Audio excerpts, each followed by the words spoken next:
Bonjour mesdames et messieurs, c'est Axel, comment allez-vous? Les gars, dans un monde où Netflix, Amazon ou même tout simplement le cinéma, on consomme énormément de contenu cinématographique, films, séries, et on a tous un peu nos petits péchés mignons, ceux qu'on aime, tac tac tac, notre série favorite, et à l'inverse, il y en a qu'on déteste, ça c'est sûr et certain. Et ce qui est énorme quand même, c'est que Internet nous permet de le donner cet avis, et oui, sur Twitter, Insta, mais la plateforme la plus populaire pour donner son avis, Allociné, évidemment Allociné, parce que quand on s'attaque à notre chouchou, voilà, ça peut partir en couille, et là ça part même plus en débat, ça part juste en guerre totale, voilà. Donc on va y aller, mais avant tout n'hésitez pas à vous abonner, la cloche et un petit commentaire, ça mange pas de pain, ça fait toujours plaisir, c'est pour le référencement évidemment. Mais sans plus tarder, on va commencer, c'est parti. Donc ok les gars, on va commencer avec une série que j'ai kiffé, l'une des préférées de tout le monde finalement.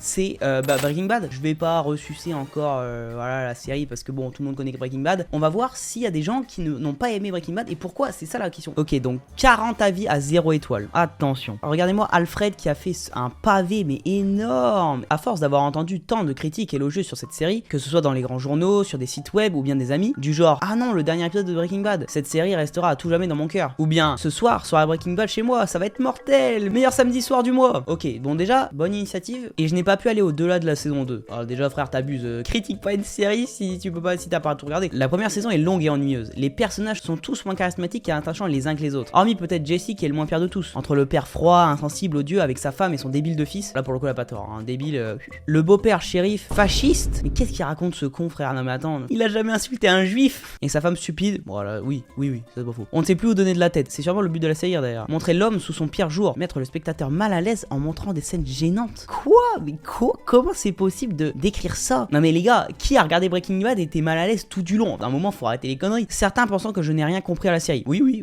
je pense que oui. L'intrigue est inexistante. Un prof de chimie se met à fabriquer de la cam pour subvenir à ses besoins. C'est totalement faux. C'est pas ça, tu vois. Déjà frère, ça c'est le truc qui casse les couilles. Ça c'est par exemple, ça c'est typiquement par exemple des débats Twitter, des mecs qui comprennent rien à l'œuvre mais qui critiquent. Regarde, là c'est pas pour subvenir à ses besoins, c'est pour que sa famille ait de l'argent quand il sera mort. Ce qui est pour le coup beaucoup plus respectable que pour subvenir à ses besoins. Tous les épisodes se ressemblent. Vont-ils trouver l'ingrédient qui leur manque? Vont-ils se faire prendre? Et non, ils ne se font pas prendre, amassant un paquet d'argent et récompenses, changeant d'endroit, changeant de fournisseur, recommencement. Et là, regardez que la deuxième saison, il y a rien, enfin, c'est les débuts, c'est genre, ouais, bref, allez, on regarde Peter, regarde ce qu'il nous dit. Bonne série, mais sans plus vraiment, 0,5.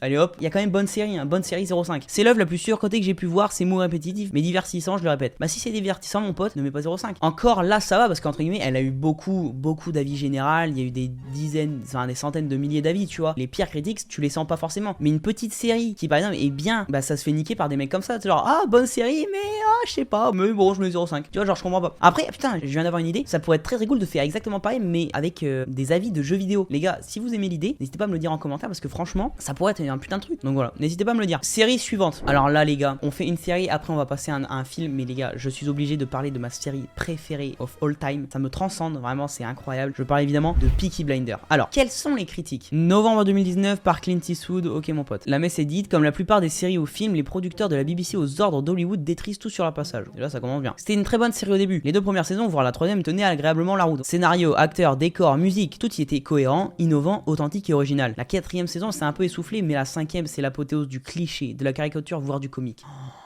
Oh là là là là. Après les gars, c'est des spoilers, donc pour tous ceux qui n'ont pas vu la série, et pour le coup n'écoutez pas son avis, je vous en supplie, allez voir cette série parce que vraiment là je fais de la propagande, mais vraiment c'est incroyable. Là c'est encore une fois de la mauvaise foi parce que dites-vous, la saison 5 a atteint un niveau de réalisme mais c'est incroyable quoi. Non, décidément cette saison est une perte de temps et nous éloigne d'un Soprano ou d'un Breaking Bad qui ont le mérite au moins d'avoir une fin. Quoi? Oh non, c'est une dinguerie. J'en ai vu des choses mais alors là. Alors ensuite, série qui abordait des thèmes prenants mais le manque de rythme et de certains gros clichés nuit à l'ensemble de l'œuvre. Une première saison pourtant riche et attelante, mais que dire de la suite?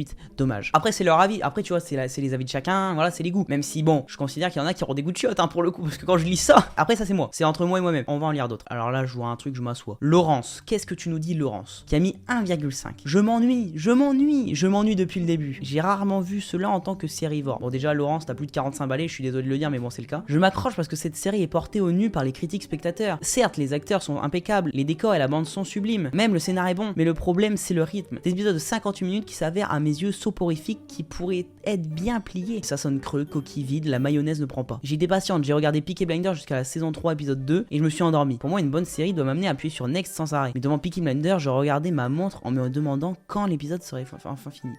pour moi, vraiment, sachez les gars, en 2 ans, je me la suis tapé 8-9 fois. Et vraiment, j'ai jamais trouvé ses défauts, donc je pourrais pas dire. Mais bon, après, c'est une dinguerie. Maintenant, on va passer à un film, c'est parti. En vrai, putain, quel film je pourrais prendre? En vrai, pourquoi pas un film Disney? Bah, en vrai, Toy Story. On va regarder les critiques de Toy Story. Parce que les gars, Toy Story, ça a bercé notre enfance. Ça a bercé l'enfance de tellement, mais tellement de personnes. Je parle du premier, hein. Et je ne vois pas pourquoi des gens critiqueraient ce film, ce chef-d'œuvre. 2007, putain, c'était il y a 15 piges. Oh, dites-vous, là, on lit un avis qui a plus de 15 ans, frère. Il y en a d'entre vous, ils étaient même pas nés, faut se dire ça. Bref, on va lire. Oh là, je n'aime pas du tout. Putain, déjà, encore une fois, ouais, ça sent le vieux. Mais c'est essentiellement parce que je trouve les animations d'une froideur extrême. Et oui, je dois avoir un petit côté rétrograde de temps à autre. Un bon vieux dessin animé a parfois plus de cœur. Mais j'avoue que depuis l'époque de Toy Story, j'ai aimé des films d'animation du même type, mais mieux fait. Tu vois, ça c'est le problème de la critique, parce que un mec qui donne son avis là, et il dit juste que les animations, pour lui, sont lentes. Il juge que par ça.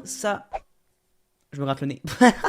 En fait, je n'arrive pas à comprendre pourquoi, dans un élément, tu prends tous les côtés. Là, frère, tu juges que sur un truc qui voilà. Et surtout, le film est sorti quand? Attendez. Toy Story, il est sorti en 1996. Putain, ça a 26 ans. Et le mec critique le fait que ce soit lent. Mais frère, c'est les premiers trucs en 3D. Et ça met 0,5. Je n'arrive pas à comprendre. Bref, un autre. 2013. Ok. Pixar nous habitue à mieux, car ici, on ne peut même pas dire que c'est un film. À côté, Dora l'exploratrice est un chef-d'œuvre du 7e art. Comment il abuse déjà, frère. C'est une dinguerie. Qui aimerait avoir un cow-boy qui dit avoir un serpent dans sa botte? C'est la guerre mondiale de 78. Premier film en image de synthèse, tellement désolant que cela a signé l'arrêt de mort de bons vieux dessins animés Disney. Quel intérêt de voir Monsieur Patate parler alors qu'il n'a rien à dire? Tim Allen et Tom Hanks, cela les discrédite totalement pour leur carrière future.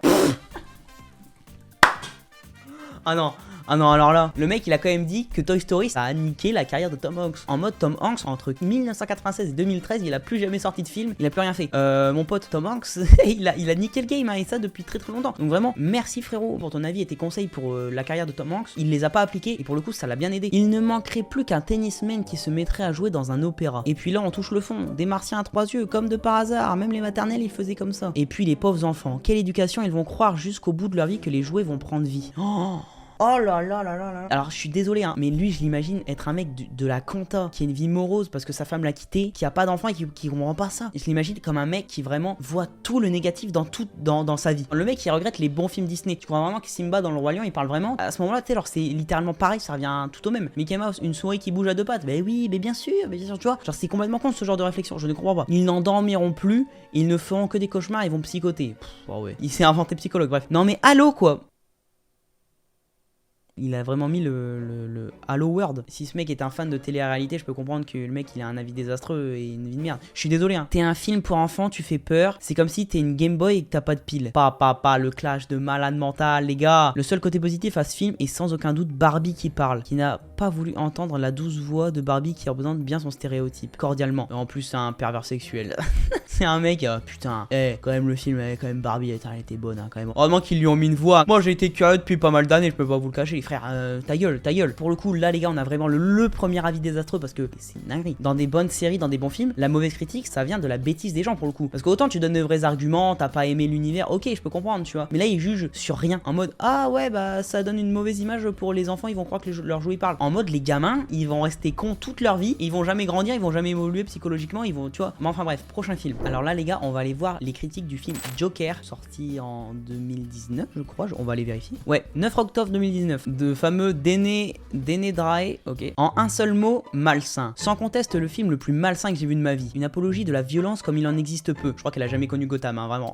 J'ai détesté ce film et ça a été dur de ne pas sortir de la salle du cinéma. Mais j'ai voulu rester jusqu'au bout, voir jusqu'où le réalisateur pouvait aller. Je n'ai pas été déçu. Violence sur violence sur violence. Ça me donne des frissons que certaines personnes classent ce film dans la catégorie chef-d'œuvre. Un être à l'enfance difficile qui devient un monstre et il est mis en position de victime. Le pauvre, son enfance a été dure, ce n'est pas de sa faute. Une horreur ce film. Je crois qu'en fait, quand elle est allée dans la salle, elle avait pris son ticket pour le dernier film de Christian Clavier. Elle s'est trompée de salle, elle est arrivée dans celle de Joker. Violence, violence, violence. C'est littéralement l'univers entre guillemets de Batman, Gotham, la totale, tu vois. Là pour le coup, ça colle totalement le personnage. Et puis même Joker, dans le truc original, c'est un malade mental. Donc c'est normal qu'il y ait de la violence. Et même, moi, justement, ce que j'ai kiffé dans le film, c'est que justement, il y avait une réelle approche psychologique du personnage. Alors, on voit vraiment une psychologie, mais d'un mec torse torturé quoi, et même malade. Je ne comprends pas, même tu le vois dans la bande-annonce, ça se tape la gueule, c'est ultra noir et tout. Enfin pour le coup, dites-moi hein, mais pour le coup je comprends pas. En vrai du coup on va terminer sur un film Marvel, on va aller voir le film Infinity War. On va aller voir la critique parce que franchement je l'ai kiffé, et je pense que c'est l'un des meilleurs films Marvel, plus la fin est banger, donc on va voir les critiques. Le Cho Didier il nous dit en 2018, hein, déjà 4 ans que c'est sorti, bref. L'affiche du film est très laide et criarde, le film l'est tout autant. En raison du nombre impressionnant d'entrées que ces productions génèrent, Marvel aurait tort de se priver de produire de tels films malgré un scénario